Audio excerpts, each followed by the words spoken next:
Okay, let's get started. Hopefully some more people will show up here. All right, we're in week 15. This is our last class meeting. Week 16 is finals week. Your final will be online as it always is. It will be published on Monday. And I will be in the Aptos CTC during normal class hours all the way till 2 next Wednesday. And I'll be in the Watsonville CTC Thursday, 9 to 5. In case there's any questions, you can either show up in person or dial into the Zoom. If you haven't done your presentation recording, you got to get on that. Everything has to be checked into me by 12/13. That's the absolute last day. I have to start grading after that and post grades. If you haven't met with me already to go over your current grade, we can do that. If you want to do it after class, we can do it on Zoom is fine. If you want to dial into Zoom when I'm over in the CTC later today, we can do it that way too. All right, so for week 15, what we're doing today is something a little different. We're going to talk about professionalism in the workplace. So I got quite a long lecture on that, and then there's a quiz number 3, a CABT quiz number 3, just to cover the things that we haven't had a quiz on yet. Think of it as preparation for the exam. And then I have a extra credit worksheet practice for exam 3 that I will give you full credit if you just check it in. I don't even care how many you've done. It's all 40 questions of, you have to match the answers. I give you the answers, give you the questions, you just have to match up one to the other. We'll look at that. All right. So I have the usual slides that go over the reading, but I don't think I'm going to cover them in class today. If you haven't done the reading out of the book, you can take a look at this PowerPoint. And wow, things are so slow. Done with this. Because we're going to go over all these items in the lecture anyway, so.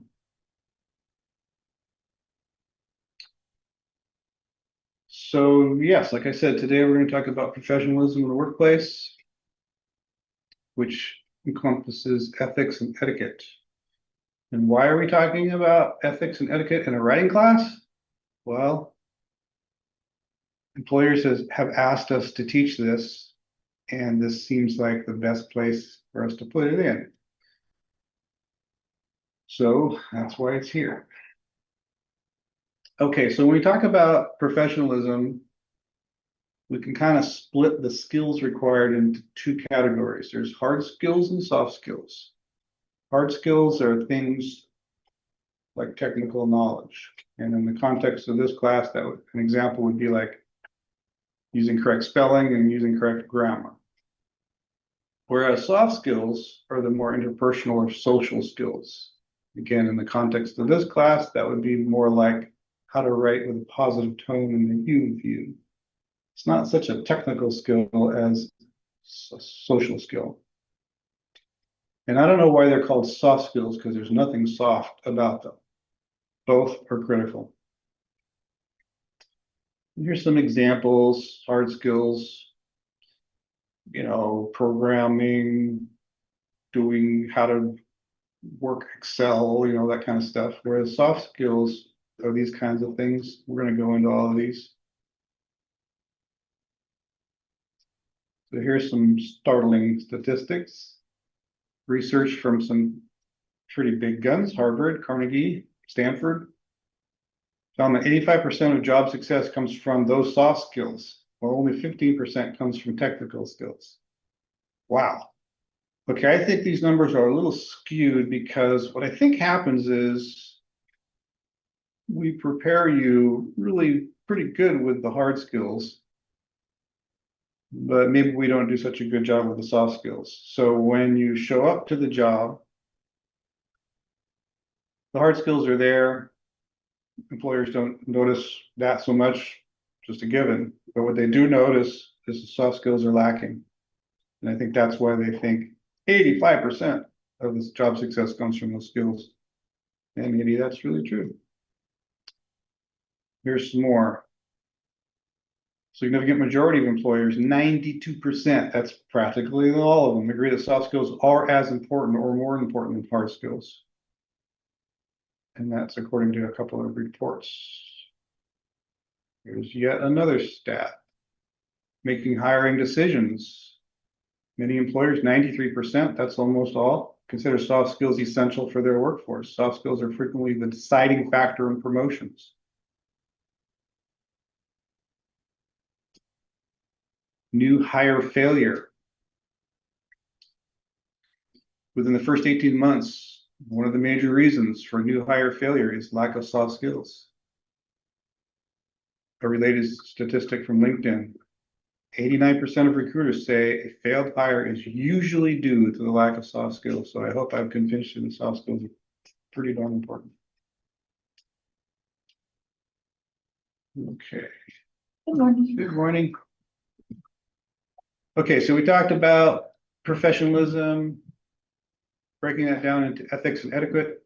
What's the difference between ethics and etiquette? Well, let's just kind of go through each one. So what are ethics?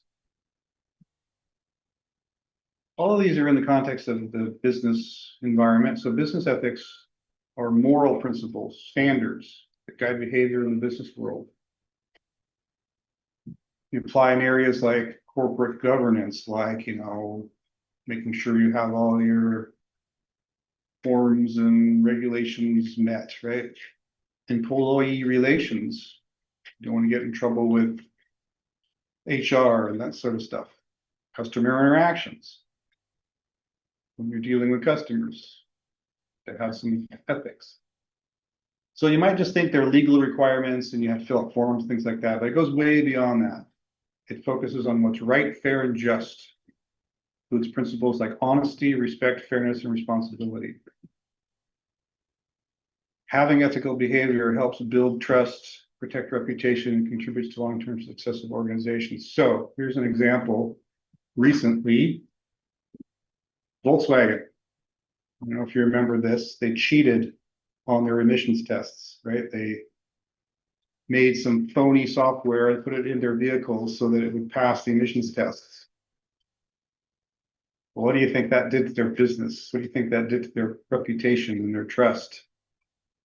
Vastly eroded it, cost them billions of dollars. It's even questionable right now if they're going to succeed as a business. Okay, so that was ethics. But what about etiquette? Etiquette's a little bit more ethereal. It's unwritten, set of unwritten rules or norms that govern the professional interactions in the workplace. And it encompasses a wide range of things, including communication, manners, dress code, punctuality, respect. Understanding and adhering to these etiquette rules will contribute significantly to your positive work environment and successful professional relationship. As we saw, all those stats I just went over, it's huge. But in practice, the difference between ethics and etiquette, let me get Keon in here. Okay, where were we? So yeah, the difference between ethics and etiquette, it's kind of like a continuum, right? Don't think of it as two separate things.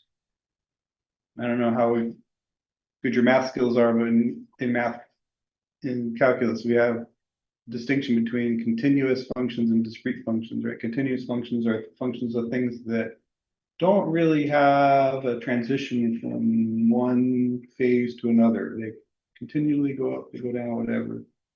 Discrete functions have, silos in them.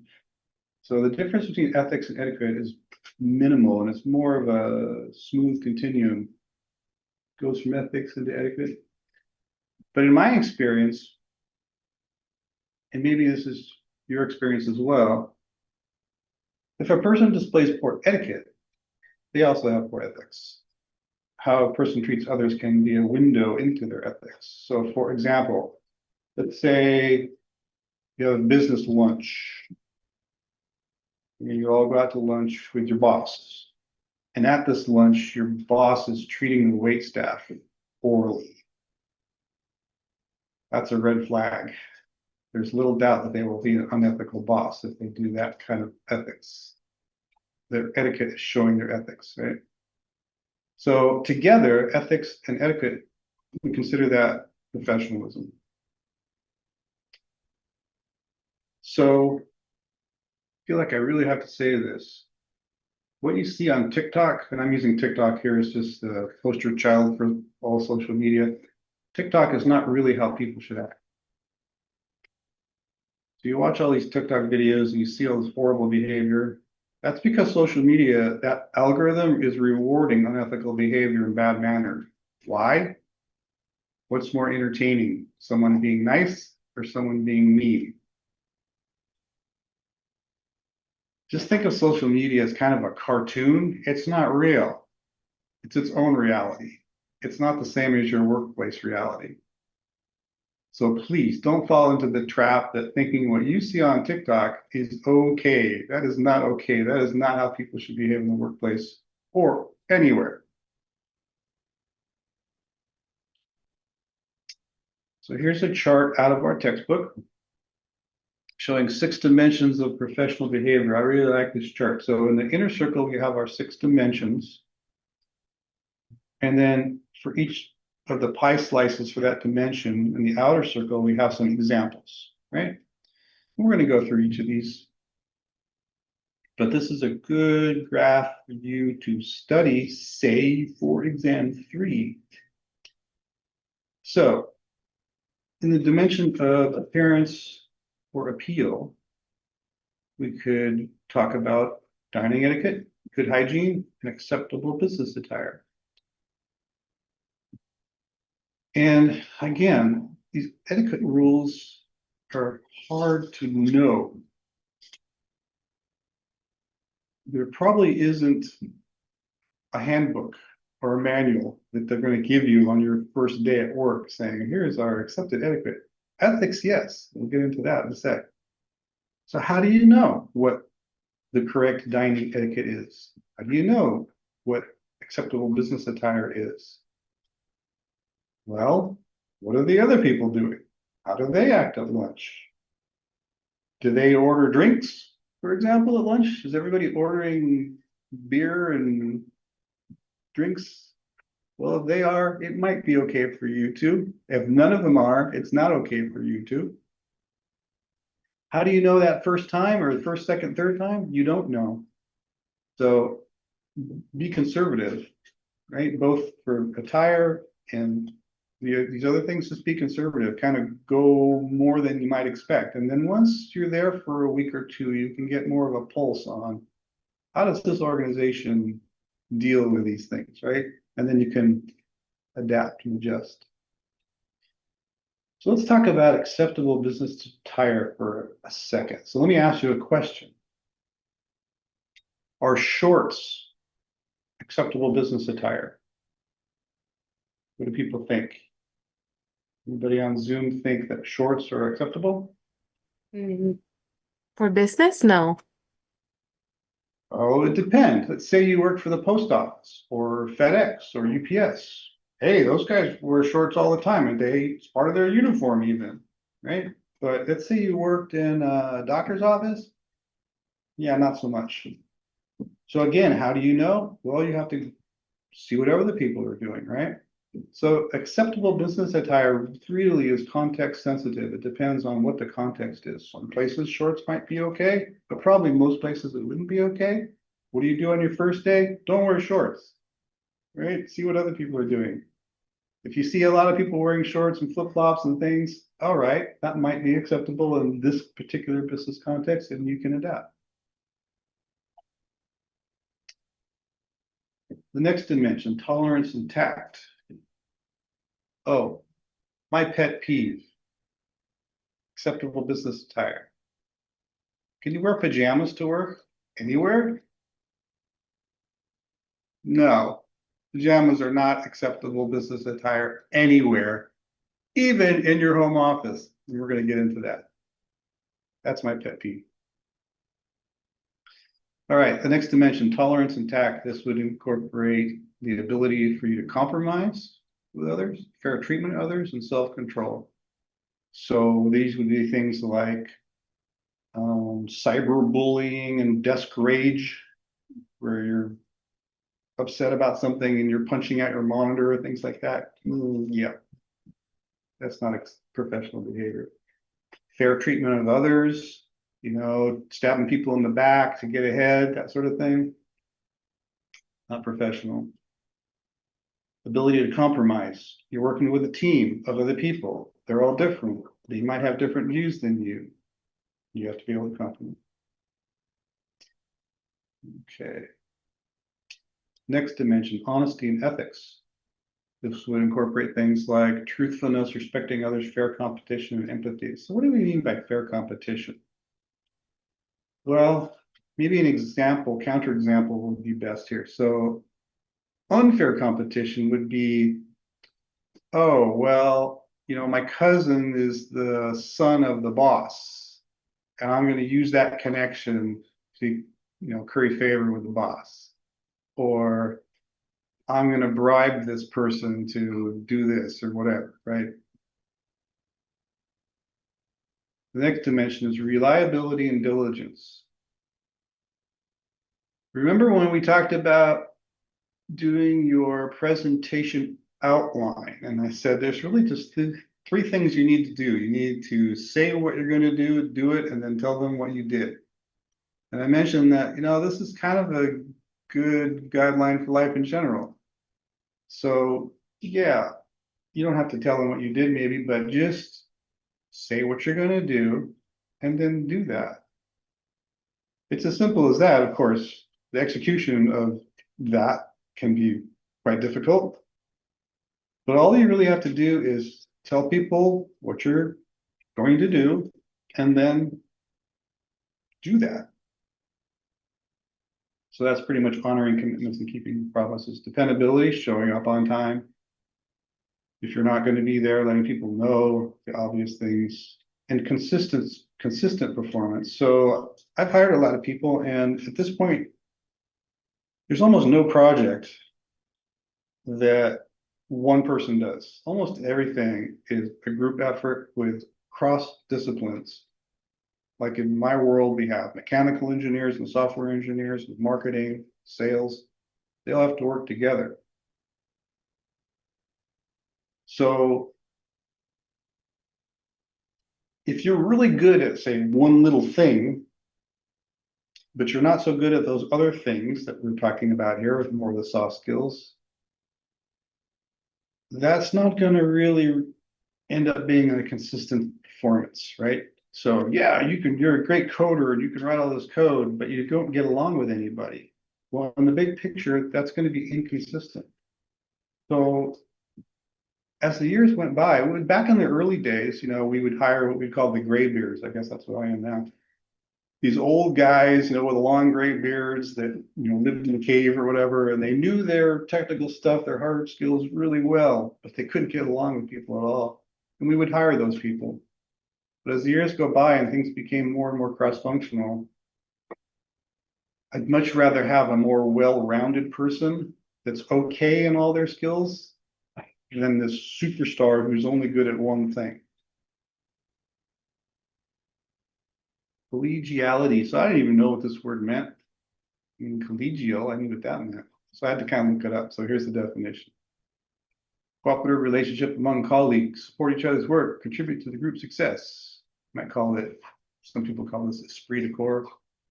What is that slide called? Like on the modules? This is module 15. And it's the first. What 15 overview? Go on to the next one. Oh, okay. Yeah. Professionalism effort. Yeah, so that's the reading. We're not really going to go through that, so we're in the assignment now. Oh, the same. Yeah. That's the next one. Oh, That no. was the same. You were in the right spot. Um, Yeah.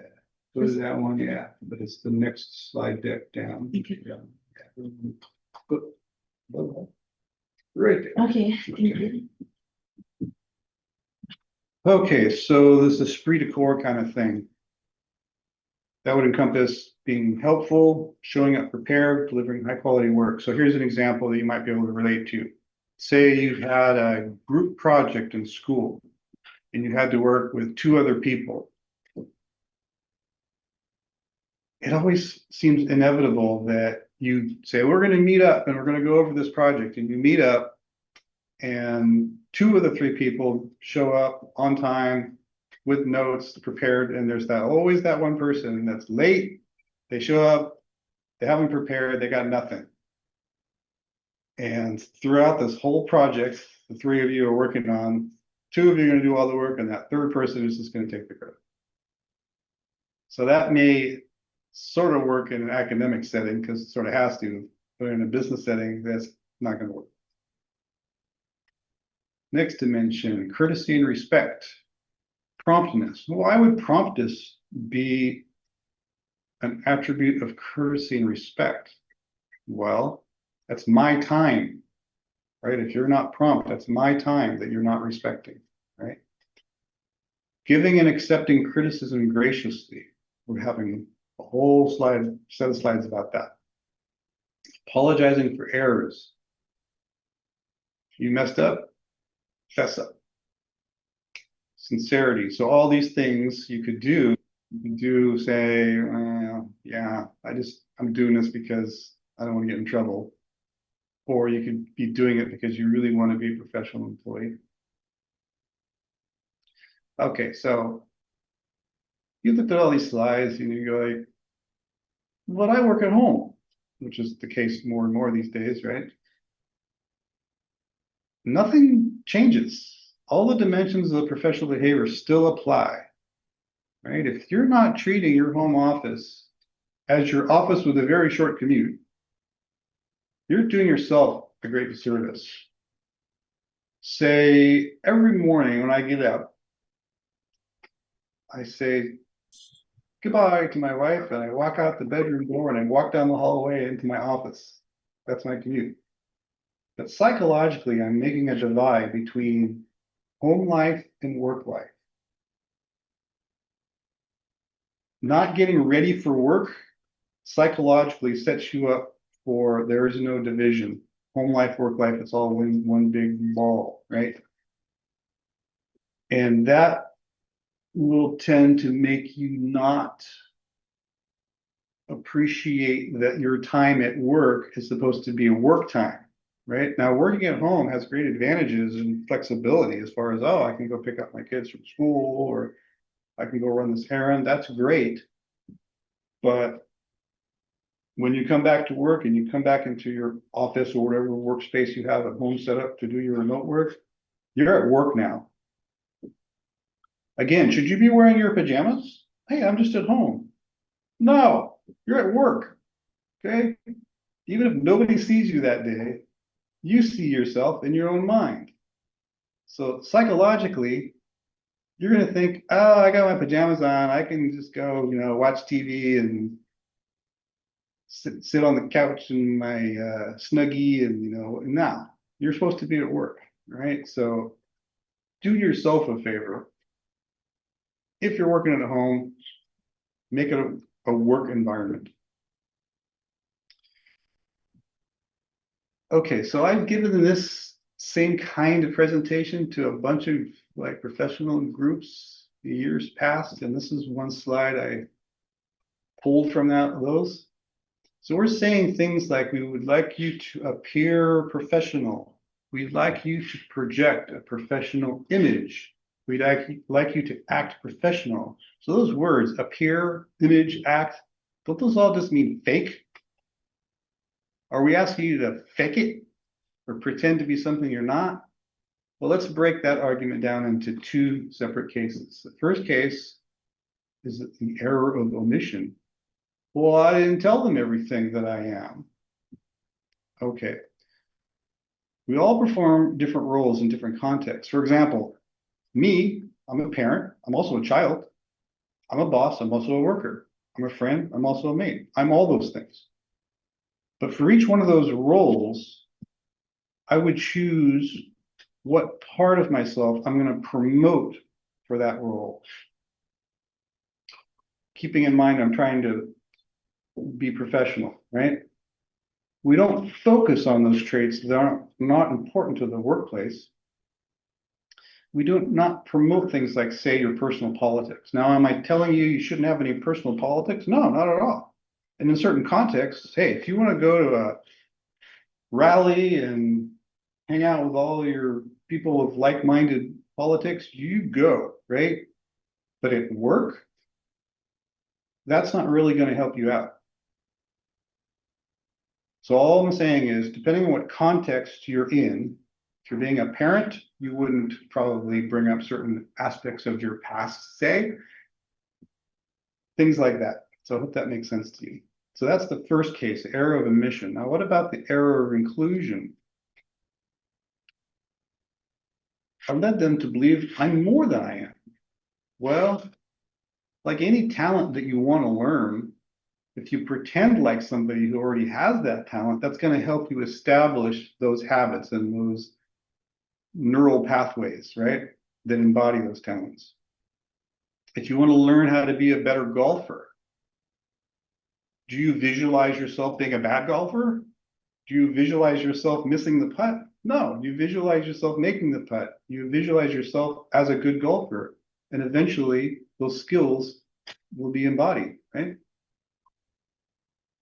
So here's a quote I love from one of my favorite authors, Kurt Vonnegut. We are what we pretend to be, so we must be careful what we pretend to be. So if you want to be professional at work, pretend to be professional at work. Am I saying fake it till you make it? Yes, that's exactly what I'm saying. Okay. And some of this imposter syndrome is kind of wrapped up in this as well. You may think, oh, I have imposter syndrome. I don't really feel like I should be here at this job or whatever. Well, if you have this mindset, right, I'm going to believe that I am that successful person, then that imposter syndrome won't come into play. Okay, let's revisit ethics for a second. So we talked about certain ethical breaches. I brought up the VW emissions scandal thing. I mean, there's one every day probably in the news that you can find. So those are like hard examples of ethical breaches, but it's much more subtle than that. Even the appearance of a conflict of interest or impropriety has to be avoided. So even if you're not doing something unethical, but if it might appear that you are, you still need to avoid that. Here's an example. Let's say your boss lives in the same neighborhood that you do. And your boss says, hey, would you like to carpool to work every day? And you say, sure. Nothing wrong with that, right? It's the environment. You show up to work every day with your boss in your boss's car. What do you think the other workers are going to think about that? That is an appearance of conflict of interest, right? So, hey, in that case, maybe not such a great idea to accept the offer for carpooling. So earlier I mentioned, especially about etiquette, there's no, it's like unwritten rules. Well, sometimes ethics has written rules. So your employee manual probably has a section on things that are the ethical standards for the company. A very common one is you may not accept gifts from clients. So a client has box seats at some basketball game or something, and they're like, great, we're going to give these to you. Can't take them. Right? That's their ethical standard. This gets a little tricky. In Asian cultures, it's a practice for them to give you gifts. Every time people from South Korea, China, Japan visit, they always bring little gifts. And I always felt like, am I supposed to take these? I mean, they're usually trivial things like I got a can of tea one time and a little Japanese fan, things of that nature. They're just goodwill gestures. But you need to be careful there. And the last point on this slide is be willing and able to say no when asked to do something illegal, unethical, or just bad business, because it's going to happen at some point in your life. This isn't some, mythical beast like the chupacabra or whatever. No, this is real. And it's going to happen to you. I always think of, what was that movie? Oh, Back to the Future, where the needle says, "What's the matter? Chicken," right? He gets him to do some bad things and he gets fired. So yeah, just be ready. Let's talk about your work product. So we talked about your ethics and your etiquette skills when you're present, when you're there. What about when you're not there? What stands in for you? Your work products. What do I mean by work products? Your writing, your emails, your reports. Again, all you have to do is say what you're going to do and then do it. This is the difficult part. Try to deliver on time and within budget, and try to deliver just a little bit more than you said, if you can.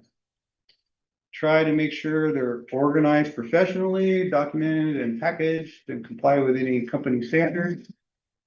Like they may have, Word templates that they expect you to use. Or if it's government stuff, they definitely have their particular form and things of that nature. Okay. So we're going to change tact a little bit here and talk about criticism. So first we'll talk about how to receive criticism. So you get called into your boss's office. Okay, already not a great sign. You're going to get some criticism. First thing, don't interrupt. Give them a chance to make their entire case. You start like, but I didn't, not professional. Give them a chance to make their case. You'll have your chance to rebut. And we're trying to teach you how to receive criticism and how to give criticism here in this class. But the reality is most people haven't had this class and is bad at it. All right. Most people are terrible at giving criticism. So you're going to have to kind of try to figure out, like, what are they intending here? They're saying a bunch of things, but I don't know what the heck they're trying to get at. What is the intent here? Because they're probably wording it badly. Acknowledge what you are hearing, not necessarily that you agree with it, but just that you hear it. Acknowledge what they are feeling. This is active listening. I don't know if you've had a class in active listening yet. I think it's a useful skill. You can just Wikipedia it, it'll tell you all about it. It's got a bad rap in the last few years, but it incorporates things like modeling the other person's behavior, repeating back to them what they just said, restating it, right? That's what I'm saying right here. Restate objectively what was said. So try to keep your emotions out of it. A little bit more on receiving. Ask for more information necessary if they said, "You've been late the last 15 days out of the month." No, I haven't. Do you have time cards? Do you have, how do you know that? If they're accurate, fess up, right? Don't try to like, well, I'll blame it on somebody else, whatever. No, take responsibility. However, if you disagree, but with respect. Just realize that, your boss or whatever is trying to solve some kind of a problem here. So try to find a middle ground or some solution, right? Maybe it's like, no, I wasn't late. Your time clock is wrong or something like that, right? We need to fix the time clock. Considering it a learning experience. It's not all bad. How do we learn? We don't get feedback. What if we don't say nothing? Yeah, it's probably not a great idea. No. You want to do the active listening thing, right? Let's go back to that slide. Acknowledge what you are hearing. Okay. And I put this last one in. This is another one of my pet peeves. Realize that in a performance review, the reviewer is required to put something in the needs improvement column, right? They have to. They can't just leave it blank. So they're going to come up with something, and it can be the lamest thing ever. Just realize that, yeah, They just had to put something down, right? Don't take it personally. All right, now that was receiving. How about when you have to give criticism? Like I said, most people are really bad at this. So the first thing, be prepared, right? Think about what you're going to do the night before, whatever, make an outline. Anticipate their response. Hey, anticipate, adapt. This is like the 3x3, right? So just same kind of tools that you already know how to do for writing. Do it for this. Come with a piece of paper in front of you. Face to face is best. I know it's not always possible, but just doing it over a phone call, there's too much, as we've already said, there's all those cues that you miss, right? Too much opportunity for misunderstanding. Don't attack, focus on how to improve. Again, going back to when you're receiving criticism. The idea is that we're trying to solve a problem here, not trying to just make you a bad person. So instead of taking it personally, think of it as, okay, how can we, as two people here, solve this problem? Offer to help. Instead of like, that's not my job, right? Offer to help. Be specific. What particularly are you being criticized about? This is going to be part of your preparation, right? Make some bullet points in that outline. More on giving criticism. Discuss the behavior or the work product, not the person. This goes into the next point. Use we rather than you. Don't start off your criticism with you did this or you didn't do this, right? Say, we need to have better performance in sales, whatever the problem is. It's not about the person specifically, it's about their behavior or their work product that you're criticizing. Keep that in mind. We talk about the work, we don't talk about the people. Encourage two-way communication, give them a chance to respond. So this is what I was saying earlier. Give them a chance when you're receiving criticism to make their full case. Don't interrupt. Now you'll have your chance to make your case. However, you need to be firm with your message. Don't let them talk you out of it. Make your points objectively without anger or sarcasm. Yeah, joking and sarcasm in this condition, not the best choice. This is really important. Keep it private. Here's a phrase we're saying we use a lot. Praise in public, criticism in private. It's nobody else's business. So you want to pick a So praise in public as in thank you very much. Yeah, good job. I would like to acknowledge that Alicia went over and above today. Everybody, she did this, whatever, right? That's great. But if it's gonna be something bad, okay. Could you please step into my office, Alicia? We need to talk about your.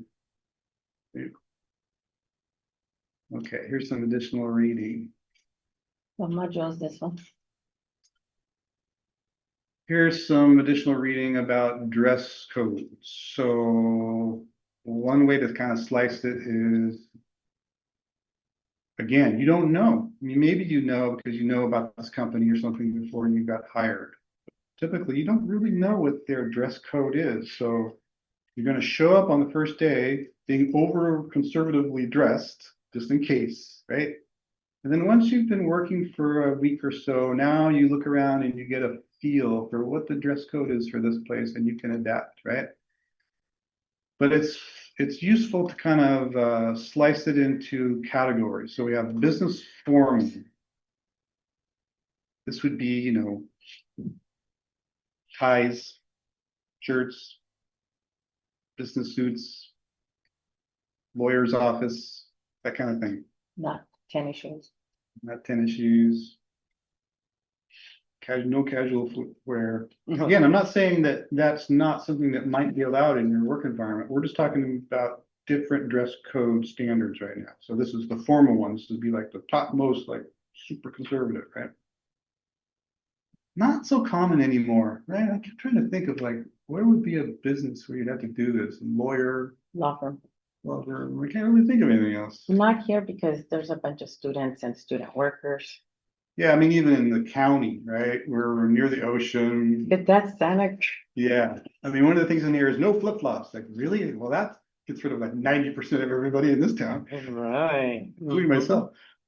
So what to not do, bright colors, flashy patterns. Yeah, maybe not flip-flops for this job. Mhm. Okay, so that was business formal. That's like the ultimate. Next one down, business professional. It's a little less formal, but still maintains a polished look, right? So you're gonna have to spend some money on your wardrobe.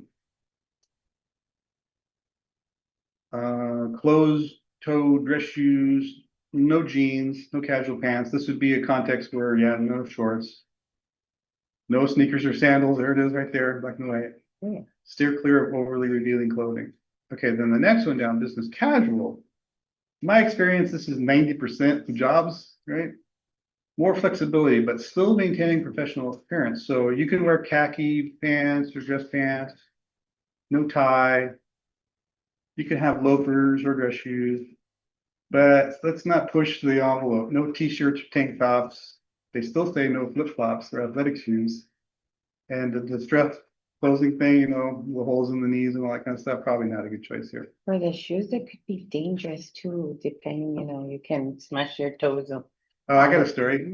I got a story on that. So I'm working in the lab one day, a bench. And you had flip-flops on? I have flip-flops on, and I'm working on a printed circuit board, and I'm cutting traces with an X-Acto knife. Oh, no. And the X-Acto knife slipped out of my hand and it went right into my foot, but it Oh. missed my toe by like a millimeter. It went right into my flip-flop. Boing! It was just like sitting there vibrating.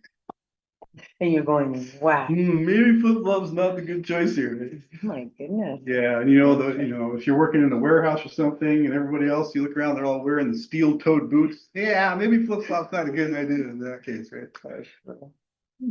Okay, so now we're getting more and more casual if you haven't noticed. So the next one down, casual dress code.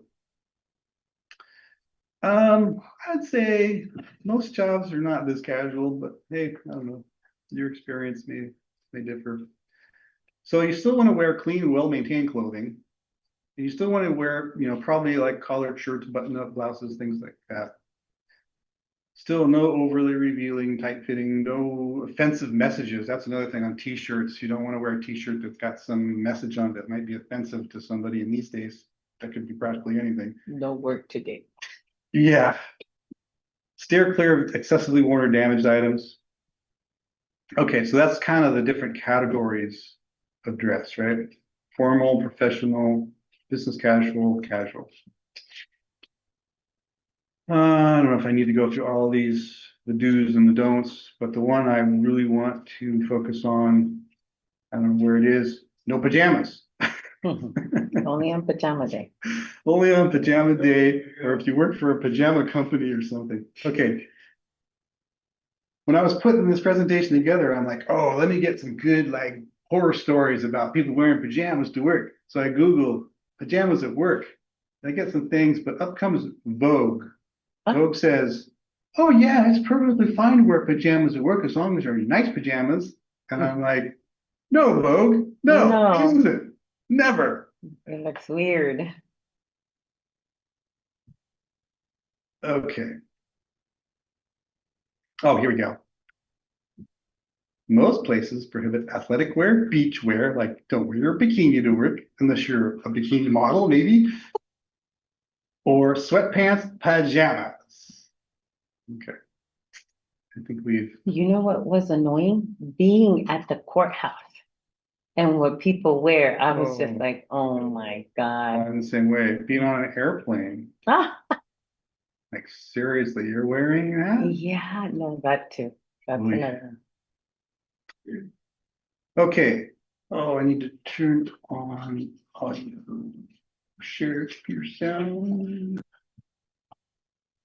Okay, so I have a couple of, oh, it's break time, right? 10:30? All right. Let's do the 10 break. There's my Zoom windows.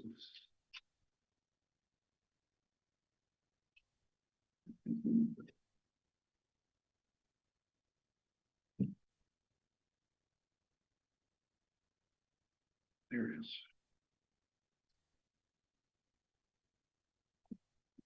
So we'll be back at 10 minutes. See if I can put the fancy timer app on here. Let's see what we're doing. So what chapter are we on? We're on module 15.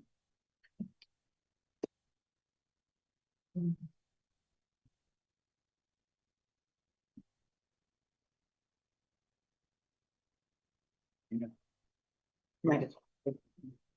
Right.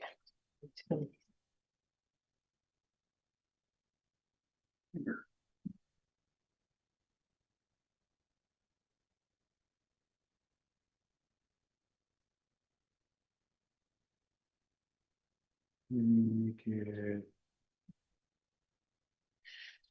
9.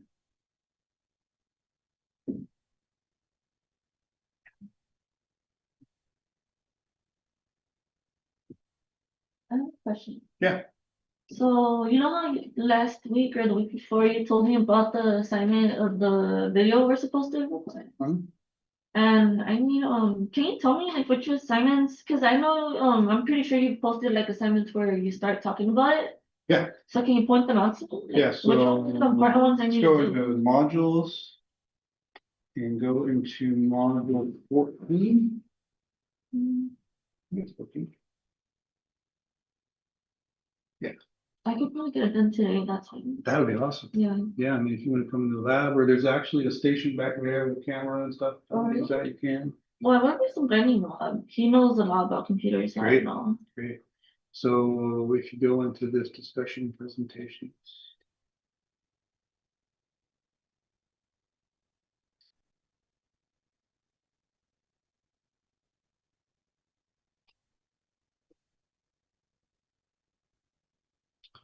I made this video. If you watch this video, I go through every single step on what you have to do Okay, to, that's good. you know, get Zoom running, get your PowerPoint slides going. This is module 15. Today's 15. This is in module 14. 14. And there's even a full transcription of the video there if you just want to read it. But Okay. I would definitely recommend watching that video. You can use it as you're trying to figure out your thing, like watch video. Oh, push this button. Okay, push that button. Okay, do the share. Okay, you know, stuff like that. When is the semester over? Like the last day of this class? So this is the last class meeting right here. That's the last time we come here? Next week is finals week. You take your final online like you take all your exams. I will be in next Wednesday. I'll be in the Aptos CTC from 9:40 to 2. If you want to come in there for getting help or whatever, or if you just want to take a test in there, exam. And then on the next Thursday, tomorrow as well, I'll be in Watsonville CTC from 9 a.m. to 5 p.m. Same thing. You can also zoom in on either one of those and I'll be there. If you need any help. So we're still able to turn in assignments, right? After December 13 is the deadline. You have to have everything turned into me by December 13. Okay.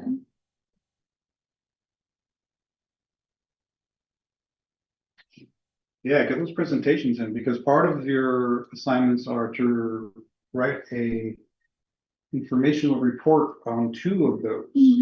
Right now, there's only 3.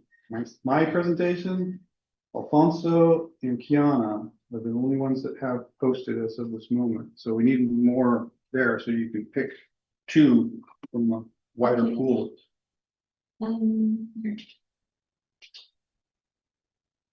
So yeah, make up everything that you can by the 13th. The only new assignments we have is this week. There's quiz number 3 to prepare you. If you haven't noticed, all the quizzes go over the things that are in the exam the following week, right? So quiz 3 just finishes up covering the things we haven't had a quiz on before.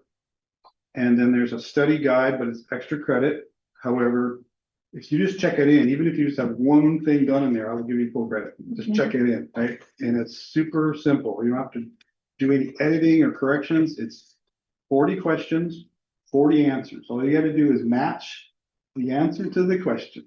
That's the exam you're talking about?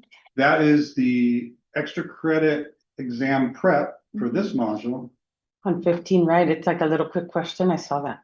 Yeah, 40 questions, and all you gotta do is, I already gave you the answers. You just have to match which answer goes with which question. And here is a Okay. bonus thing for the people who showed up today. Exam 3 is exactly the same thing. There's not Okay. gonna be any editing, corrections, anything like that. It's gonna be 40 questions. 40 multiple choices, right? And you just have to pick correct answer to each of the 40 questions. Yeah. Extra credits and prep, right? That's the, Yeah, that's the one in this module for this one. okay. It's just a Word doc. Just download the Word doc. We'll go over it in a Okay. bit. Download the Word doc. It's got a table, with the question and then a blank spot for the answer number. And then below it is the list of 40 numbered answers. You just need to put the number that you think is the right answer in the little box. And this is quiz, what you said, or quiz? That is the exam 3 study guide. Quiz 3 is also in this week, and that just covers the last 3 modules that we've done. Okay. On 15, this one. And which one's the exact same one that you said, this one? Not sure what you're asking exactly. You said that it was that exact same one, 3 Oh, and. Yeah, so the week 15. Was the last one. That one is exactly. This Oh, these exam two. 3 study guide, Mhm. exam 3, which is gonna be in week Coming 16, is gonna be Uh-huh. just like that. It's gonna be, here's a question, here's 4 potential answers, it's just multiple choice. This right here. Yes. Okay, I'm gonna pin it up. Yeah, it's Right. helpful to print it out. Or you can do the 2-up view in Word. I don't know if you've ever used that, where you can do 2 pages up on the screen at the same time, side by side. That's in the view ribbon. Exam study guide. We can even do this one in class after we're done if people want to. Well, it's a good idea because it's helpful. I'll print this one for sure. Man.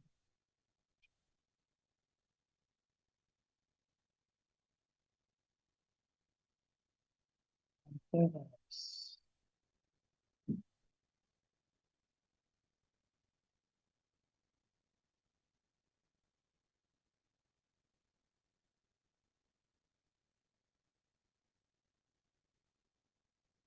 Stop drinking coffee, and I drank coffee today, and I'm sleepy. I have a friend who drinks coffee before she goes to bed. I'm like, so weird. I could do that too. Okay, where's my shoe?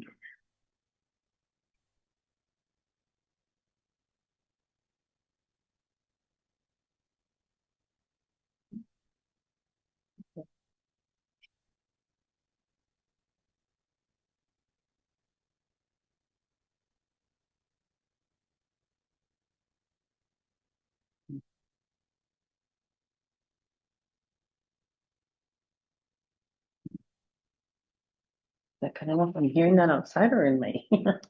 I close the door. Okay, for a minute. Kind of warm.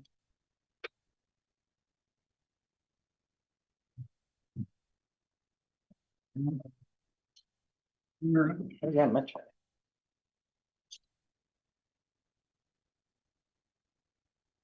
Oh, it could be the heater that's making me like, Oh, yeah. it's a coffee.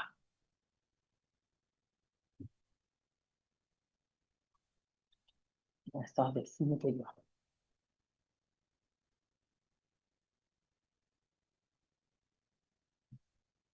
All right, close enough. Let's get back to it.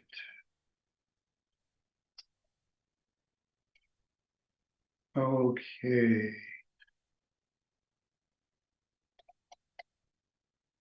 So one of the things we want to talk about in this professionalism thing is your telephone etiquette. And I have some reading here, proper phone etiquette, maybe lift that first. Mastering the telephone. I have a reading and I have a video, so let's look at this reading very quickly and then we'll play the video. So it's generally considered acceptable to answer within 3 rings. More than that, you're kind of sending a message to the person on the phone that I don't care about you. Answer with a friendly greeting, smile. So people over and over say, yeah, I'm on the phone. Why should I smile? Well, when you smile, it can be heard through the phone, right? I'm not sure how that works, but it can. But everyone tells you smile. Ask them for their name, even if you don't really need it, because you'll be able to address them by their name. People like that. If the caller reached the wrong number, be courteous. Don't be like, you're an idiot. Why are you calling me? Hang up on. No. And then when you're away, use whatever technology you have to go to voicemail, that kind of thing. So it just doesn't ring.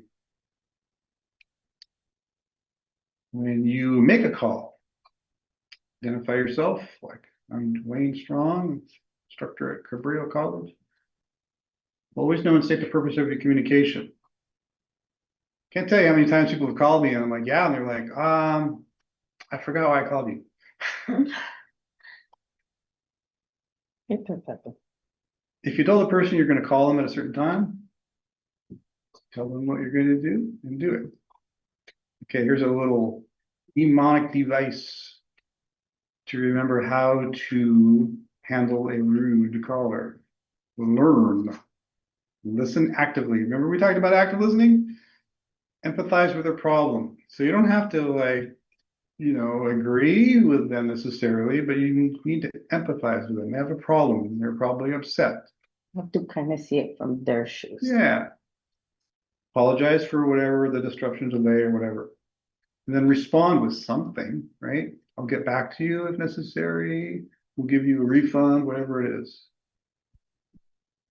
And then notify when action, like you probably follow up with an email. We've, disabled your credit card at this point, and there will be no extra charges or whatever. Right? Showing willingness to at least resolve their problem or their conflict. Take ownership. What you just said. Think like the caller. Remember, their problems or concerns are important. If you can't handle it, if it's not going well, whatever, try to kick it up to your supervisor. When you're transferring a call, I know you've probably all been in the situation where someone says, I'm going to transfer you to so-and-so, and then click, hang up, right? So when you're going to transfer someone, tell them who you're transferring them to, right? So that if that happens, they can call back and say, hey, I was being transferred to so-and-so. Sometimes you'll do a transfer, it rings, and there's nobody there to take the call. Well, you just don't leave them out to hang, right? Go back to the caller, redirect them somewhere else. Or, take a message, we'll call you back. If they've been on hold for a while, when you come back on, probably not best to say, are you still there? Instead, say, thank you for holding. Be prepared with some note-taking materials. We already set this call for ask for their name and their phone number in case you get disconnected. Blah, blah, blah. Let's see. Always end with a pleasantry. Thank you for calling. Nice day, whatever. A lot of people hide behind their voicemail, right? They just turn on the voicemail. They just never answer their calls. So everything goes to voicemail. If you've called somebody like 5 or 6 times and it's always going to the voicemail, guess what? They're there. They just don't want to talk to you. So yeah. Bills. Critical. People are going to suspect that you're avoiding them. Take a little time to record your voicemail greeting. Don't make it just like, hello, I'm not here. Leave a message. Yeah, always check, your phone system or whatever you got for messages that might have come in while you were gone. And then when you're leaving a voicemail, the number one thing, what do you think it is? Leave your information. Yes, your number. Leave your number. Name, date, phone number. And if you're at an extension, include that. Keep it short and to the point. Whatever. Yeah, one topic in one message, right? If another thing comes up, call them back, another message. Okay, so that's the reading.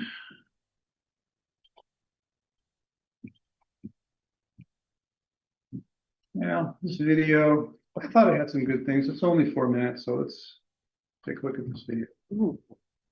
There are 3 fundamental communication skills you need to master to be effective over the phone. First, listen so that you can paraphrase or summarize your understanding and acknowledge the feelings or emotions the caller is expressing. This requires active listening, not interrupting, and taking notes, especially if you have questions. Second, ask questions that confirm your understanding, or questions that prompt the caller for more information. This is the time to revisit any questions for the caller you may have written down while they were speaking, and you were listening. And third, speak clearly and concisely, having organized your thoughts in a way that promotes understanding. If you're unsure about the caller's needs or something they said, ask for more information. Don't assume you know. Listening actively involves paraphrasing back to the person what you thought they said, but using different words and confirming to them the feelings you perceive they're having about the matter. Then asking them if you've understood them correctly.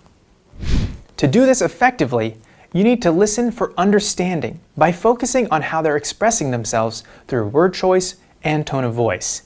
Remember, nonverbal communication makes up 70%. This is where tone, cadence, and emotion come into play.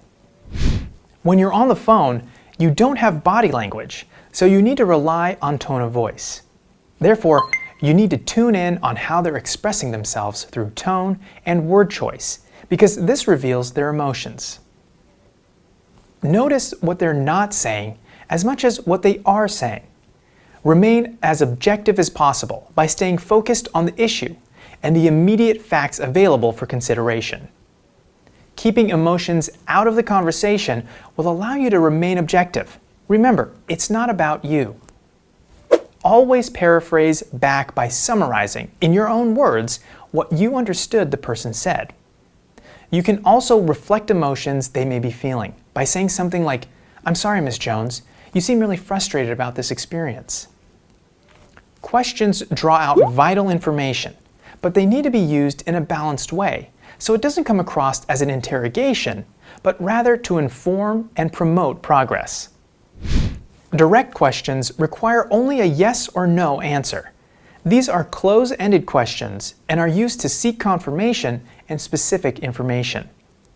Indirect questions usually center around the who, what, when, where, how, and why of a situation. They encourage the person to express more information, such as ideas, thoughts, and concerns. Speaking is about how you use your tone of voice to convey your message when you're on the phone. This includes the pitch of your voice. Pitch is either high or low, but it can also be monotone. It can communicate excitement, frustration, calm, or even ambivalence.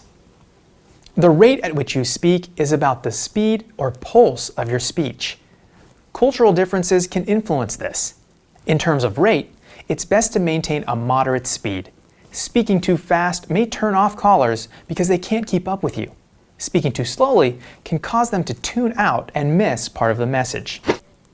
Volume is also dangerous because used ineffectively, such as speaking too loudly, it can intensify a situation unnecessarily.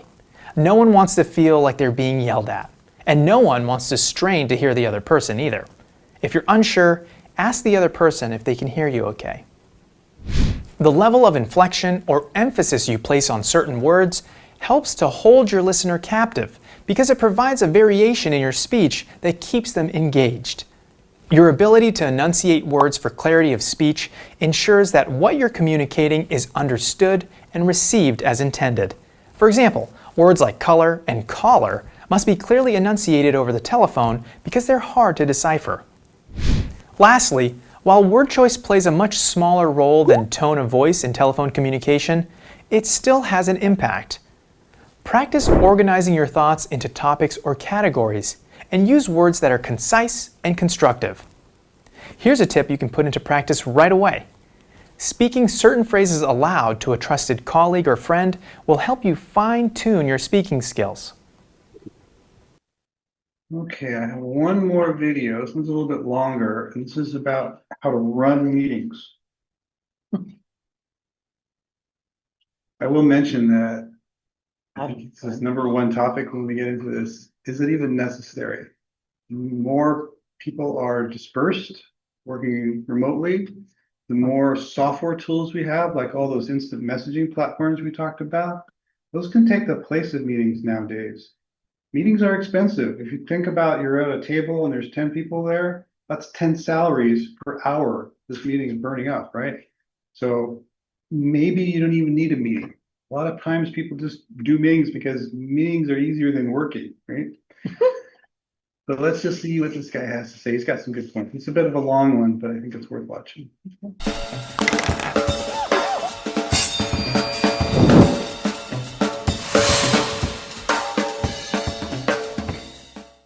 Hi, I'm Kyle Ingham, founder of The Distilled Man, and today I want to talk to you about how to run an efficient meeting. Now, meetings can be one of the biggest wastes of time in office culture, and I would wager that probably 5 out of 10 meetings that you sit in are either unnecessary or, at the very least, inefficiently run. So how do you make sure all your meetings are productive and efficient? Check out these 8 tips on how to run a perfect meeting. So number 1, figure out if the meeting is even necessary in the first place. Some things by their very nature are just not good use of group time.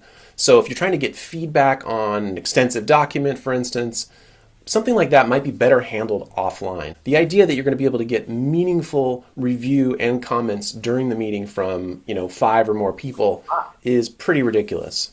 On the other hand, if items are sensitive or require significant back and forth or clarification, they can be a great use of meeting time. So number 2, and this is a big one, is ensure that only the key people are invited to the meeting. Now remember, meetings are resource intensive. They take up people's time. And most people mistakenly think that if you schedule a 1-hour meeting on the calendar and say the meeting is not productive, then you've only lost 1 hour of time. But in fact, you have to look at it in terms of the number of people hours exhausted. So if you have 5 people in your meeting and you've had a 1-hour meeting, that's not 1 hour of wasted time, that's 5 hours of wasted time. And from there, it's pretty easy to quantify how much a meeting is costing either your company or your clients, depending on how your business is set up. Just multiply those person hours by the salaries or your billable rate. Now, it's tough to do this one because it sometimes can ruffle feathers when you have to either disinvite people or leave people out. But the fair way to do it is to assign delegates from each department so that you have one person representing from each group or department that their job is to represent that team and then filter that information back to them and make sure that their interests are represented and so on. Number 3, set expectations with meeting attendees. Have a clear objective and an agenda for the meeting.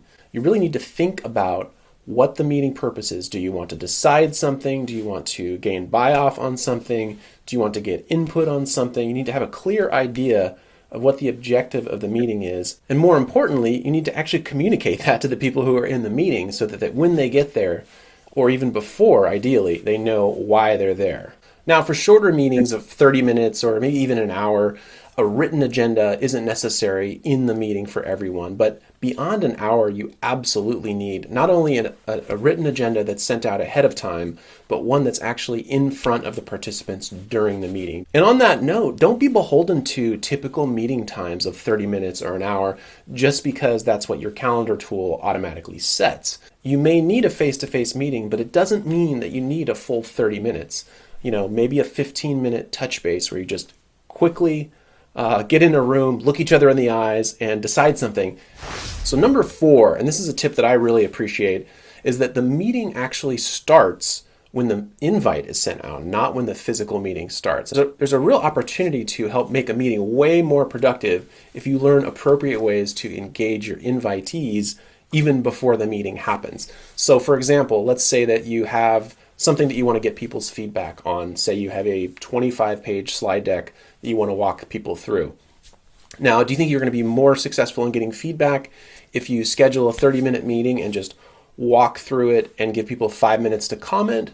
Or do you think it's going to be more successful if you actually, give people a week heads up, send that deck out a week ahead of time, set really clear expectations that they need to provide feedback and discussion in that meeting? And now go a step further and ask them to not only read that deck, but to provide feedback half a day before or a day before the meeting. So not only do you make the meeting time really productive if you do end up having a meeting, but assuming that everyone has similar comments or everyone's aligned on feedback for that thing that you were going to discuss originally, you may not even need to have a meeting.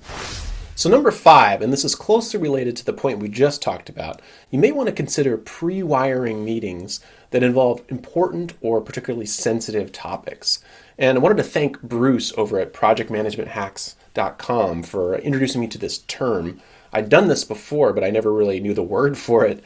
And essentially the idea is if, during a meeting you want to always get alignment, you want to get collaboration, you don't want any surprises. You don't want to hit any landmines, essentially. So if the topic that you're dealing with is a particularly sensitive one or particularly critical, you may want to consider using that pre-meeting time, like we were talking about earlier, but approaching some of the key players who are going to be in the meeting and trying to gain alignment even before the meeting happens. It can just be a quick check-in, a little drop-by or drive-by, and then you kind of preview the issue or the topic or the point of view that you're going to share in the meeting and get their thoughts on it. Because if you can kind of hash out any issues that they might have, get alignment from them ahead of time, it's going to go a long way in terms of making for a smooth meeting later. So number 6, actively manage your meetings. So even if you've gone to the trouble of putting together a perfect agenda, you still have to actively manage that meeting to make sure that you stay on track.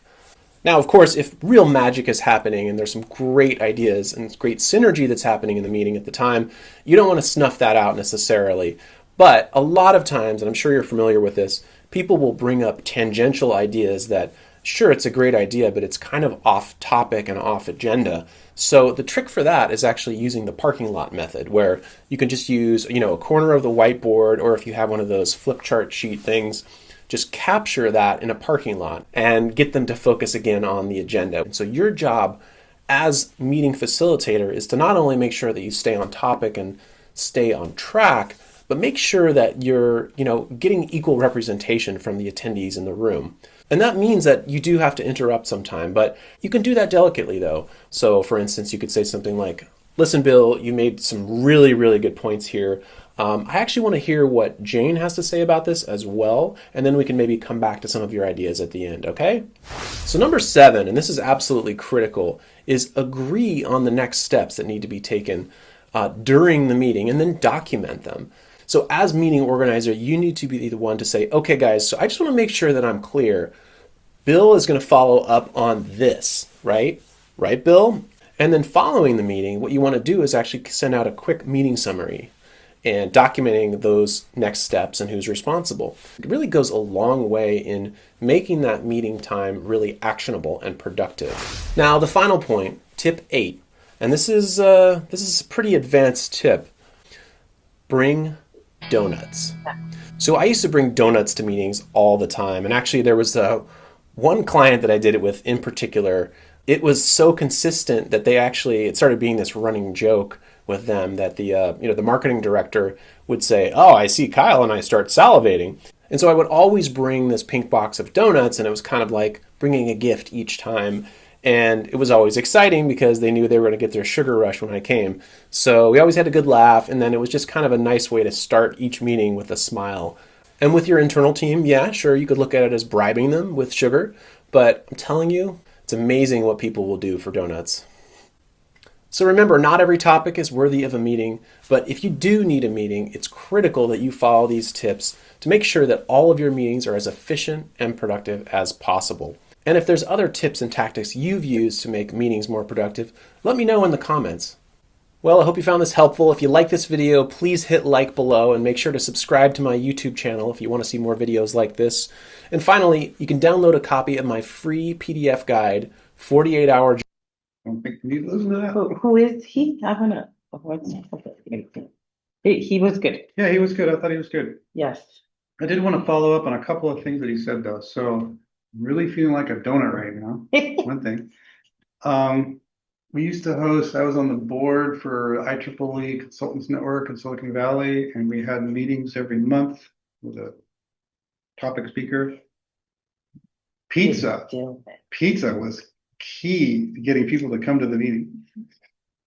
Okay, for reals though, But it's a good idea. actively managing your meetings. So that can be hard for you as the meeting facilitator and probably presenter to also do the work of facilitating all of the meeting, right? So what you can do is you can delegate somebody in the meeting as like the note taker, right? So you don't have to take notes. These days we have AI bots that can take notes for you. If you're recording the meeting, say in Zoom or whatever, it'll transcribe. If you post your video up on, say YouTube, it'll do an automatic transcription for you. So it's sort of an automatic note taker. There are apps that will take, even if you're just recording the audio, there are apps that can take the audio and transcribe it into text for you. So that part's kind of been automated. Let's see, so that was facilitating. Okay, so one part of facilitating, like you'll make your agenda, and often it's helpful to put time limits next to each agenda item. We're going to talk about this for no longer than 15 minutes. We're going to talk about that for no longer than 10 minutes, whatever you think is appropriate, right? But again, you're facilitating the meeting and you're busy, running things. It's difficult for you to keep your eye on the clock as well. So you can also designate some person as the timekeeper. You have note taker, timekeeper, and their job is to work out something in advance. We did like raise the red marker when you're getting towards time. We even did one where it's like raise the blue marker when you're getting within 5 minutes of the time, and the red marker when you're over the time, right? So you have a clue like, okay, gotta wrap this up, right? And then the other People thing like was, to go on and oh on. my gosh, yes. So there'll always be a combination of people at meetings, the extroverts and the introverts. The extroverts sort of take over the meeting. They want to talk. So using the time limit thing is one way to sort of tamp that down. The video mentioned, hey, that's great idea, but I would like to hear what Karina has to say about this, right? And try to bring out people and get their ideas. People have glossophobia, right? They're afraid to talk in meetings.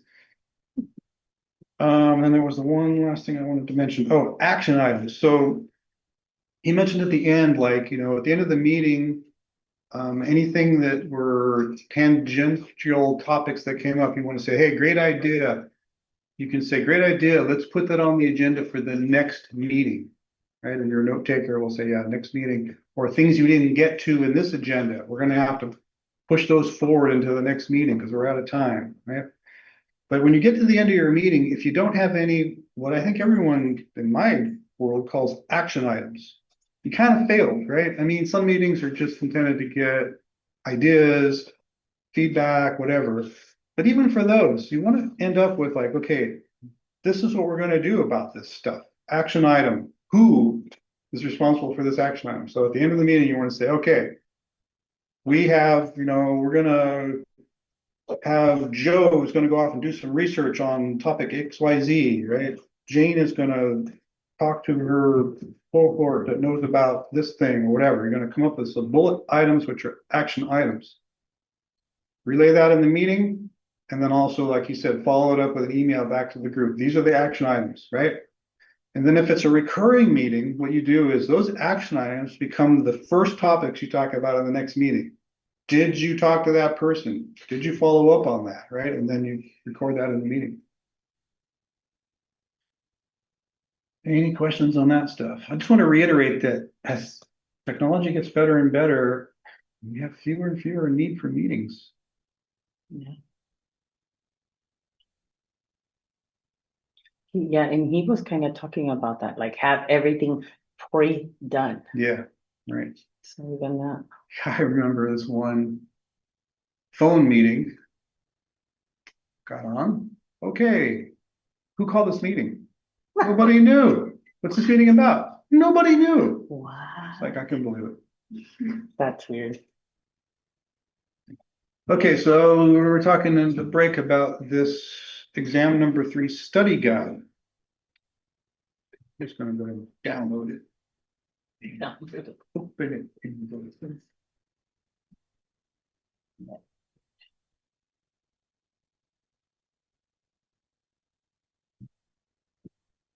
Okay. I want to print this out. Yeah, so this is kind of difficult because you need to see, I'm not sure how I'm gonna do this on my screen without printing it on paper. I do have it printed on paper.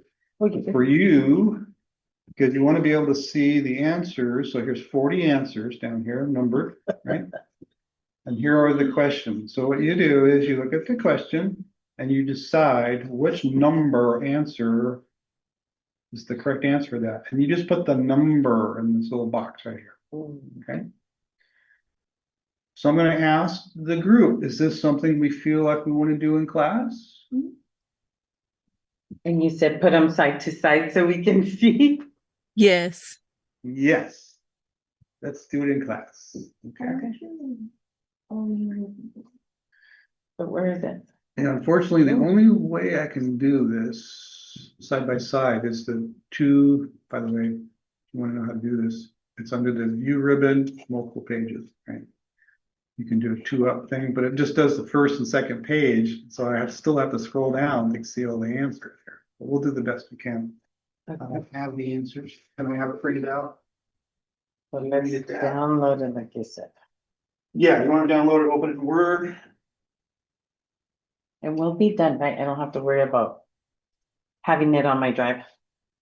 Well, if you follow along with me today, you do it right now, and then you can just submit it right now and be done. Exactly. And you get points and you get practice for the exam. So we should have two side by side so we can see. Yeah, like I said, I'm not sure how I'm gonna do this on screen. Open two words side by side Well, I could do that, or copy How do you or do it? copy and paste. Go to the view ribbon. Should we copy and paste Okay. it on there and then get the Multiple answers? paste.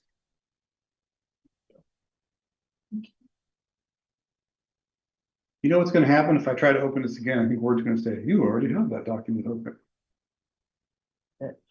But hey, I can try. I can try. So we do another file. Or you could rename it. I like the way you think. Mhm. Yeah, if I just try to open this again, it's gonna go, you already have it open. There it is, right there. Stupid person, why are you doing that? That's why you paste it onto the other one. You paste the answers, no? And then answer that one. I'm gonna use your trick. I'm gonna copy and paste it. It's gonna give it a different name, copy, and I can open that It one. will be document one. And then the actual exam study guide, keep the. Okay, Do you know what I'm here's saying? my answer. Yeah, I think you're saying like this, right? I have one document with Mhm. question and. The one we're gonna use and the one that has the answers to be putting numbers on. Okay, still gonna have to do some scrolling around, but it's a little better. Right, okay. You can. All right, first question. This writing process, oh, right there should be a pretty good clue. This writing process breaks the writing process into 3 phases: pre-writing, drafting, and revising. What do we think the answer number for that would be? Everybody on Zoom, chime in. Number 4. Yes, number 4. So all you do is you just put the number there, 4. These must match the gender, number, person in case of the antecedent. Giveaways, word antecedent. What do we think that's about? This was one of the earlier things we worked on. Is it 26? It's not 26. Ooh, okay. What grammar things, what part of speech must match the gender, number, person in case of the antecedent? Do we remember what an antecedent is? Nobody The remembers. noun. Pronoun, that's right. Antecedent is a pronoun. So that's number A 5. pronoun fills in for its antecedent noun. So that's So is it 11? 5. 5. Oh, thank. Just pronoun, right? Has to match the, these things post the noun, the antecedent noun, right? So it's pronoun. All right, next question. If the noun ends in a vowel plus Y, add an S, like toys or days.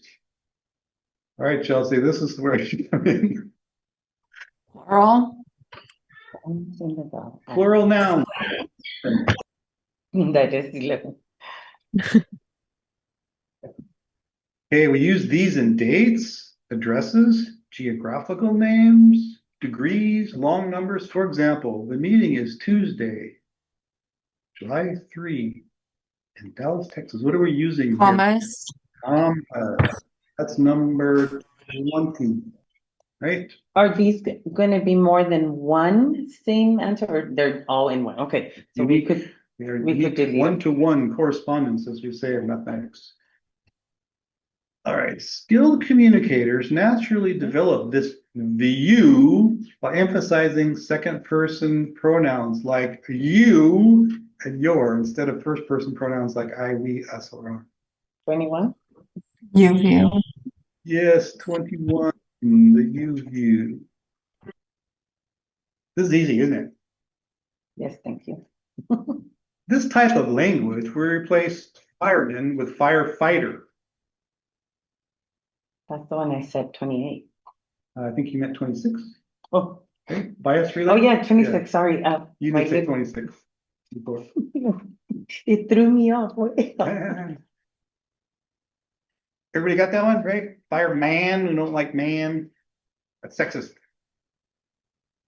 In this type of document, the salutation is always ended by a colon. Business letter. Yes, number 27. In this message strategy, you just come right out and say what you think, or conclusion, ahead of the supporting sentences. I have to scroll down.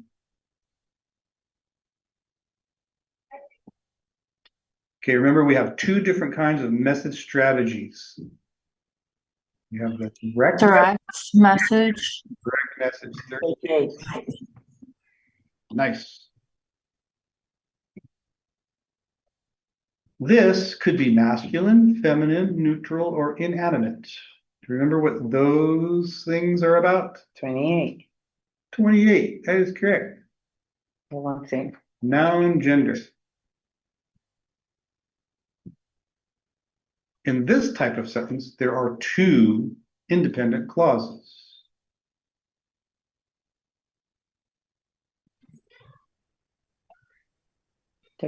Sentence. No? What number? Or is it? It's the splice, I think, isn't it? Okay, so if we're talking about types of sentences, so we had simple, we had compound, we had complex, we had compound complex, right? 29. 29 is, that's correct. I feel like I'm playing bingo here. 29, And bingo. I don't want to be blurring all. That's fine, just, No, you told me that Speak time. now. Not at least. that's right. Could I have someone else in the meeting? This voice, okay, so we're talking about a voice. This voice is used when the subject noun receives the action rather than performs the action. 40. Passive. That is correct, 40. In this type of sentence, there is a dependent clause and one independent clause. A simple sentence. A simple sentence would not have a dependent. Okay. Complex. Complex, we did that one, right? No, we didn't. It is complex, correct. Sorry. This type of error happens when two independent clauses are joined only by a comma. 31. 31 is correct. I'm not gonna say. Comma splice. You can cheat and can see which answers I have zoomed up here on the page. We'll give you a clue I can't what see, we're looking at. but I'll do this. Okay. Let's see, where are we? This type of conjunction makes a clause a dependent clause. Do you remember that one? Is it?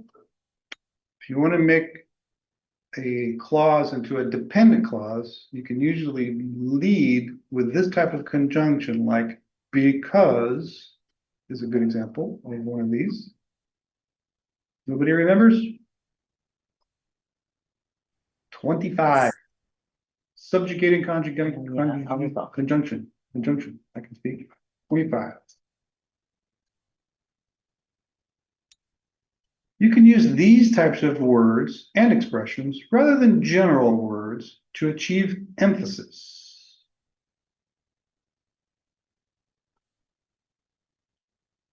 Is it this one? 24? Keep going. Oh, Higher. okay. Higher. Oh, 19. Metaphor? So it's a type of No. word. What? Type of word. Oh, the A word. verb. Uh, 32. 32 is correct. Vivid words. This type of voice, so again, we're talking about voice, occurs when the subject, noun or pronoun of a sentence, performs the action of the verb. That's the one I was saying. You have to scroll up. active voice. Active. Active voice. 17. Oh, this one spans. To achieve this type of construction, you can do the following. Use similar structures to express similar ideas. Try to match nouns with nouns, verbs and clauses with clauses.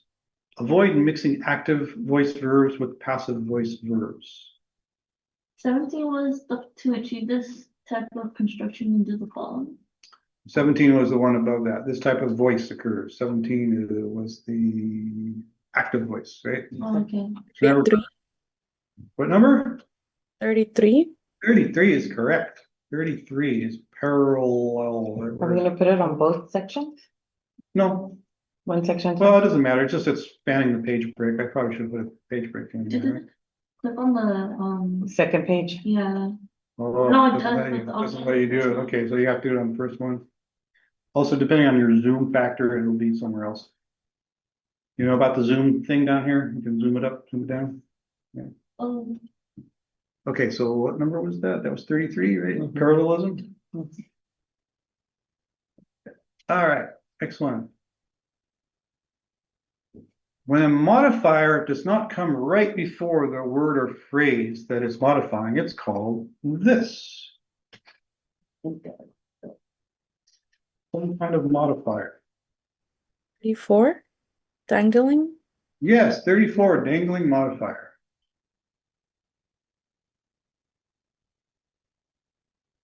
Okay, these are the groups of words that you wrote to gear up towards your main point. In ordinary speech, we use these as something like throat clearing exercises.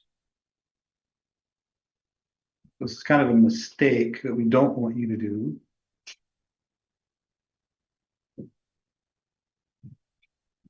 No guess. Long read-ins. Yeah. 35. Very good. Evil villains, dead corpses, added bonus, unexpected surprise, and hopeful optimism are examples of these. Redundancies. Tendencies, number 9.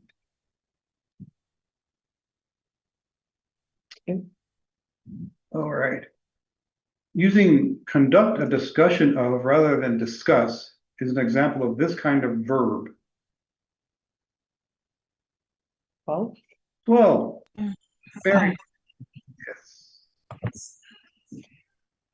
Okay. Changing several different colors are available to the silk jacquard fabric is available in every moss, cinnamon, and topaz, and is an example of this.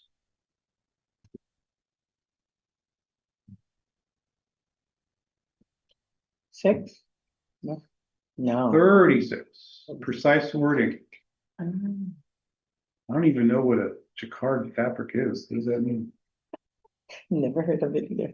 I know a Three jacquard dots loom. right there. Jacquard loom was the loom invented by this guy Jacquard way back in the day that used the first example of punch cards. You probably don't even know what punch cards are. No, yeah, I do. Do not fold, spindle, or mutilate. Remember that. Only people of a certain age will even know what that's about. All right, next one. Converting supporting sentences into these can improve the skim value.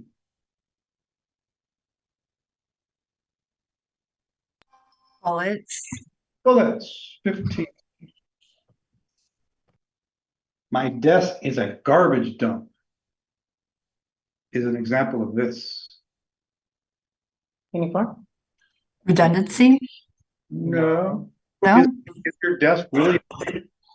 Oh, metaphor. Metaphor.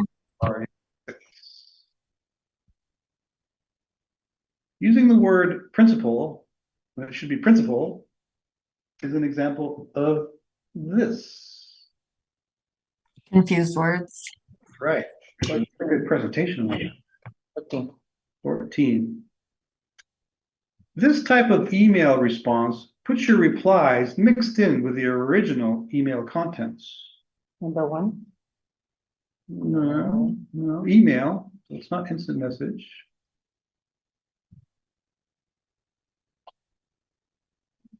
Do you remember the example I had where you copy the original email into your reply and then you go in and you take out stuff you don't care about and then you put your answers in a different 10? color? 10? Down editing? Down editing, right. Okay, where are we? This is the time delay between when a decision is needed and when a decision is made or acted upon.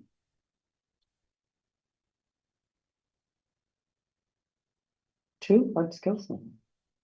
Close. 22. Decision latency.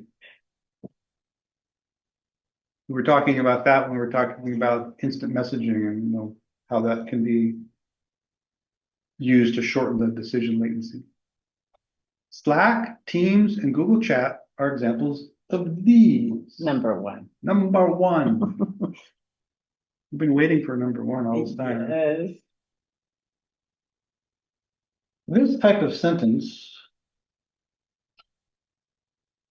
zone here, this type of sentence makes a statement or declares a fact.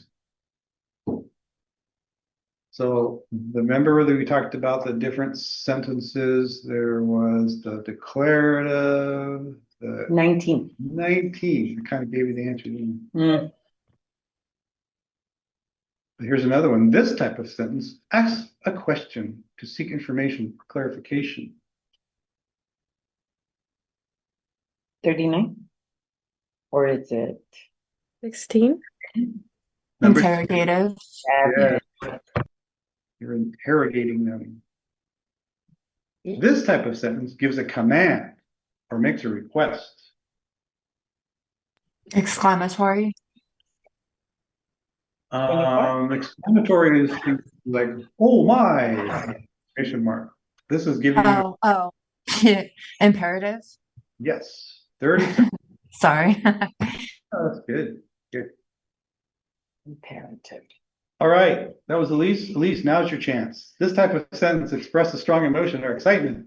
24. Is it? 24, yes. I've been thinking for a while.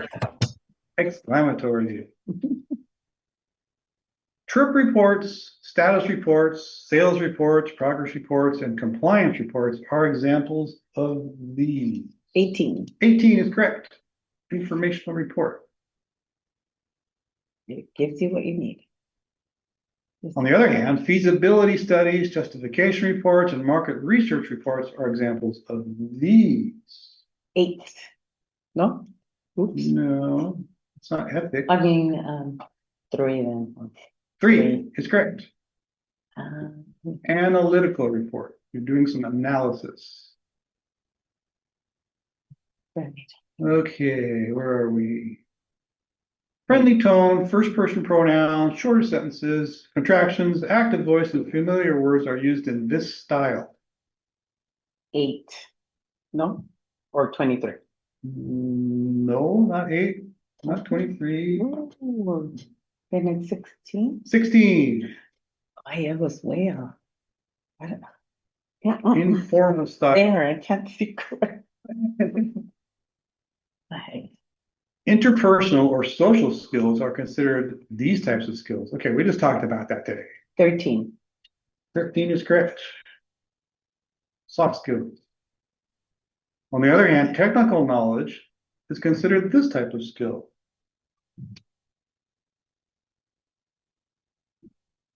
Watch my mouse. Where is my mouse? Oh, 2. 2. Hard skills. We have soft skills and hard skills. Oh, how come I didn't do that one? I didn't erase that one, that's why. Okay. Where are we? These are the moral principles and standards that guide behavior in the business world. Alicia. 23. No, this is No. the number you've been saying. Oh, forever number ago. 8. Number 8. Number 8. Business I ethics. blamed it on my glasses and look at me.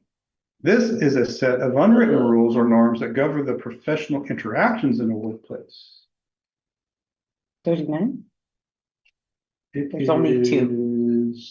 It is one of the things we covered today, and it wasn't ethics. We just gave that answer. So what was the other thing we covered today? Business etiquette.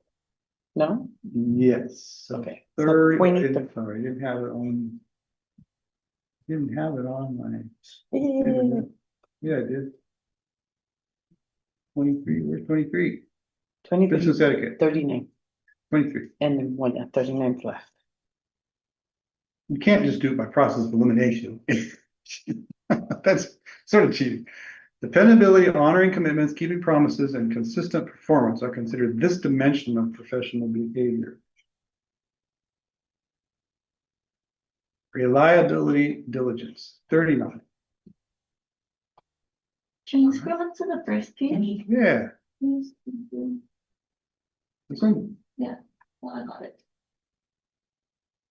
everybody got it? Everybody filled out their form? Can you scroll to the second page, please? Sure. Make this a little bigger.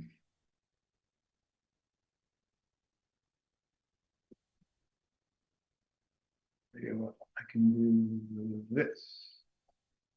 Whole page on page.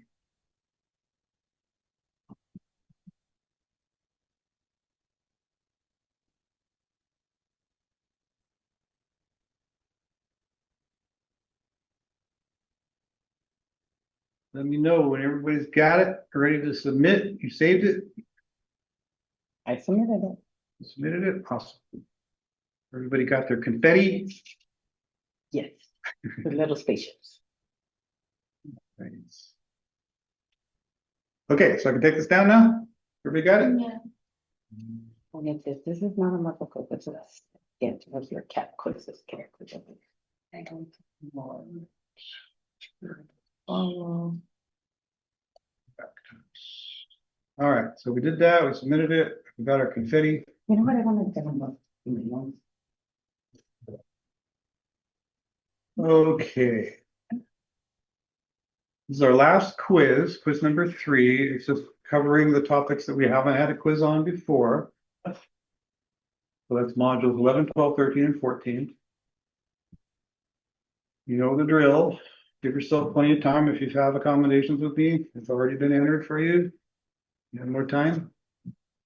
Make sure you have the appropriate distraction-free time before you start, because you only get one attempt. I've been telling people that these quizzes are due on the Wednesday, whatever. The reality is I never set that, so you can do them late. As long as this is in by December 13th, that's fine. But the whole point of these quizzes is to prepare you for the exam. So consider this another step in study guide for exam 3. Okay. We will not do this one class. I'm not gonna do it right now. Okay, so that is it for our last class meeting, week 15. You didn't hear at the beginning of class. This is the last class meeting. Week 16 is finals week. So exam number 3. And there's also an anonymous end of course survey asking you how I did. Those are what you have to do for week 16. So study up for do quiz 3, study up for exam 3. like I said, it's gonna be very similar to what we just did for the study guide. It'll be 40 questions, multiple choice answer. I'm not gonna ask you to edit anything or revise anything. We've already done that. Kind of too late to do that now. Everything has to be checked in by December 13. Any other questions? Okay. So you will be here next week and we are gonna go late. There will be no meeting in this classroom because finals week scrambles all the classrooms around, right? So you don't need to be in a classroom. You take your have it exams done. online like you always do. However, I will be in the CTC here 9:40 till 2. If you want to Next go in there and do it, if you have questions, whatever, and then following Thursday, next Thursday, the day after that, I'll be in the Watsonville CTC from 9 till 5. So you can either come in person or you can zoom in through the CTC. Next Wednesday will be 12. 11 or 10. 10. Right? Yes, 10, and you will be from 9:45, is it, or 9:30, or 9 o'clock? Normal class hours plus my office hours, so 9:40 till 2.